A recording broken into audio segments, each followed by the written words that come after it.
gangs perpetrating and spreading crime within the sector and should be reported when found.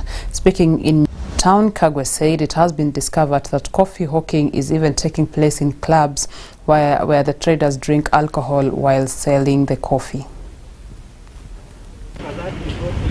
We have been experiencing challenges in the farming sector of theft, particularly theft of coffee, theft of macadamia, theft of livestock. We have been experiencing that in this county. And as you know, the prices of coffee, have gone way up, and we expect them to continue rising. So we are asking farmers to go back and make sure their coffee is taken care of. But at the same time, we are also working with the county administration to ensure that security for farmers is given.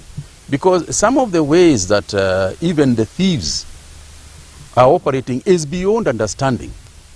Now, when you get a macadamia tree or an avocado tree or a coffee tree, and instead of picking, at least if you are going to steal the berry, why are you cutting the tree? What are you going to steal tomorrow? Honestly, even the basest of thieves must have some intelligence of some sort. Because when you cut a coffee tree, you are not helping yourself. We will catch you eventually because, you cannot continue stealing forever. Even the Bible tells us you have 40 days. We will catch you. But when we catch you, how are you going to plant a new coffee tree? And how long is it going to take for the coffee tree to grow? Watu wanagoja mkulima aende nyumbani. Hata kuna wengine jameni wanaenda, they milk the cows at night. It's unbelievable. Some of these things are completely unbelievable, but they are happening. And that is why we are here with the county administration, so that they too can play a role in ensuring that we don't do all this work and then it ends up, in the hands of a thief. We are not building cafes here, and we are not telling farmers that we want to improve, crop husbandry, for the benefit of a thief. We are doing it for the benefit of the farmer. And that is why at some point I had actually proposed the formation of a unit as agricultural police who can be able to participate and focus on the issue of ensuring that our farmers are also, the crops of our farmers are also protected. In the recent years, the country has experienced a rise in cases of collapsed buildings which have left tens of people dead and others left with serious body injuries. According to the Kenya Accreditation Services, lack of trained personnel in the sector had compromised the quality of materials as well as works undertaken. The service CEO, Engineer Walter Ongeti, said they started a nationwide certification of all practitioners in construction industry in line with set global standards. This forum, this awareness forum, brought together stakeholders and players in the construction sector, the regulators like the National Construction Authority, researchers, university scholars, and universities were represented here, the Kenya Accreditation Service itself, certification bodies, inspection bodies, testing laboratories that all participate in issues related to accreditation.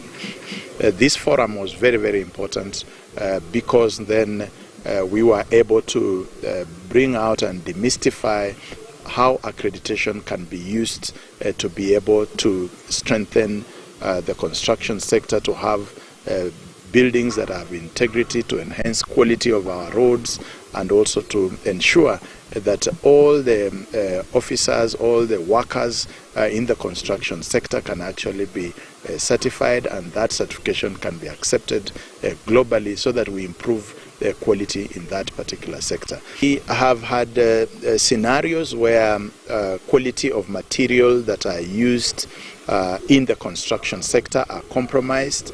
We have had situations where perhaps the construction workers are not adequately trained, or the verification has not been done properly. And also we've had concerns of especially international acceptability of the material used in the construction sector, and also just the entire ecosystem. Of course, a lot of good work has gone in by the regulator, by the State Department of Public Works, by the division that undertakes material testing. But this is now to improve quality in that particular sector, and therefore accreditation is going to play a pivotal role, because as you are aware, accreditation uses the international framework and acceptable standards to be able to check for competence, to be able to ensure that equipment that are used to test the materials that go into construction are properly calibrated to international standards, and also to be able to give assurance all the time and to ensure surveillance is done as appropriate. And therefore, what accreditation is going to do is going to strengthen the role of the regulator and the role of the ministry responsible for construction to be able to use it so that then we reduce on such risks that have been there. The National Council of Churches has raised concern over the low number of those turning to register as voters across the country since the exercise began a month ago. The council, while speaking in Kisumu through a joint statement led by Reverend Titus Odoyo, termed the failure by Kenyans, especially to the youths, to register in masses as a betrayal to the Gen Zs who lost their lives fighting for a better country in the last demonstrations in 2024 and 2025. We are therefore deeply perturbed that only 90,000 persons have registered as voters since the exercise was initiated 1 month ago. We remind our people, and especially the youth, that failing to register as a voter is a cruel betrayal of the blood of the Gen Zs and other Kenyans who were killed during demonstrations in 2024-2025. Bankrupt. The result of the rising rate of unemployment is rampant insecurity coupled with violence and loss of lives. Families are being torn apart and cases of suicide due to financial distress are on the rise.